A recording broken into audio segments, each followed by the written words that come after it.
Hello everyone, this is Monica. అందరూ ఎలా ఉన్నారు? నేనైతే చాలా బాగున్నాను. మీరు కూడా చాలా చాలా చాలా బాగుండాలని కోరుకుంటున్నాను. ఏంటి ఇన్ని రోజులు ఏమైపోయాను అనుకున్నారా? ఈ ఫొటోస్ చూస్తే మీకే అర్థమై ఉంటుంది. ఇక్కడ నేను కొన్ని నా సీమంతం పిక్స్ యాడ్ చేశాను. సీమంతం అయితే సింపుల్గా చాలా బాగా జరిగింది. తెలుసు కదండి, పిల్లలు ఉంటే ఎంత బిజీ అయిపోతామో. ఇంకా ప్రెగ్నెంట్ కూడా అవ్వడం, అసలు టైం అనేది లేదు. ఇంకా వీడియోస్ తీయడం, ఎడిట్ చేయడం ఇదంతా పాసిబుల్ అయ్యే విషయం కాదనిపించింది. అండ్ ప్రెగ్నెన్సీ సిమ్టమ్స్ కోసం తెలిసిందే కదా. నేను నా ఫ్రెండ్ గిరిజ కూడా ఒకేసారి కన్సీవ్ అవ్వడం మాకు మంచి మెమరబుల్ మూమెంట్లా అనిపించింది. తనకి నాకు ఫ్యూ డేసే డిఫరెన్స్ అనమాట. నా సీమంతమైన నెక్స్ట్ డేనే హాస్పిటల్లో అడ్మిట్ అయ్యాం. పాప పుట్టింది. ఒక 3-4 డేస్ అక్కడే స్టే చేసి మేము ఇంటికి వచ్చేసాము. ఇంట్లో వాళ్ళు పాపకి మాకు గ్రాండ్గా వెల్కమ్ చేశారు. పాప పుట్టింది అని తెలిసాక కొంతమంది ఏమో అయ్యో మళ్ళీ పాపేనా అంటే, ఇంకొంతమంది ఏమో పోన్లీ పాప పుట్టింది అదృష్టవంతులు అన్నారు.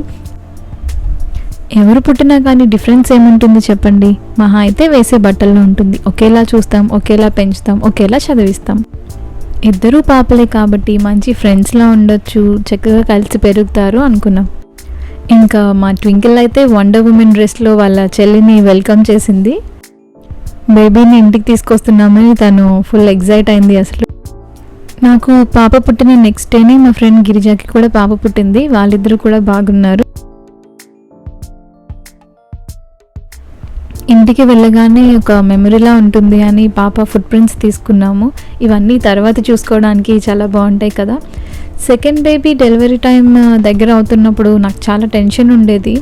అంటే పెద్ద పాప ఉంది కదా, తను ఎలా ఫీల్ అవుతుంది, బేబీని ఇంటికి తీసుకొస్తే ఏమంటుందో, ఎలా వెల్కమ్ చేస్తుందో అని. అండ్ వాళ్ళు ఫస్ట్ నుంచి మనతో పాటే ఉంటారు కదా, సడన్గా ఒక 1 వీక్ మనం వాళ్ళకి దూరంగా ఉంటాము. సో ఇవన్నీ అనుకున్నప్పుడు కొంచెం టెన్షన్ అయితే పడ్డాను. కానీ తను చాలా అడ్జస్ట్ అయింది. నేను లేకుండా కూడా ఇంట్లో బాగానే ఉండింది. మేబీ సెకండ్ బేబీకి డెలివరీ టైంలో అందరూ ఫేస్ చేసే సిచ్యువేషన్ అయి ఉండొచ్చు. ఎందుకంటే అందరికీ ఆ టెన్షన్ అనేది ఉంటుంది కదా. ట్వింకిల్ అయితే ఎవరినో తీసుకొచ్చారు అని అస్సలు జెలస్ ఫీల్ అవ్వలేదు. బేబీ వస్తుందని చాలా హ్యాపీగా ఉంది. చక్కగా వెల్కమ్ చేసింది. ఫ్లవర్ పెటల్స్ అన్నీ తన మీద వేసుకుంటూ వచ్చింది. ఇప్పటి నుంచి మాకు కొత్త హ్యాపీనెస్ యాడ్ అయింది. అండ్ కొత్త రెస్పాన్సిబిలిటీస్ కూడా యాడ్ అయ్యాయి. ఎందుకంటే ఒకళ్ళు ఉన్నప్పుడు ఉండే రెస్పాన్సిబిలిటీస్ కంటే ఇద్దరు ఉండేటప్పుడు కొంచెం రెస్పాన్సిబిలిటీస్ ఎక్కువ ఉంటాయి కదా. రెస్పాన్సిబిలిటీస్తో కంపేర్ చేస్తే హ్యాపీనెస్ ఎక్కువ ఉంటుంది. ఇంకా మంచి కంటెంట్తో నెక్స్ట్ వీడియోలో మీ ముందుంటాను. ఇంకా రెగ్యులర్గా వీడియోస్ కూడా పోస్ట్ చేయడానికి ట్రై చేస్తాను. సో ప్లీజ్ ఈ వీడియోని లైక్ చేయండి, షేర్ చేయండి, కామెంట్ చేయండి. అండ్ ప్లీజ్ సబ్స్క్రైబ్ చేసుకోండి. Thank you for watching Moni tiles.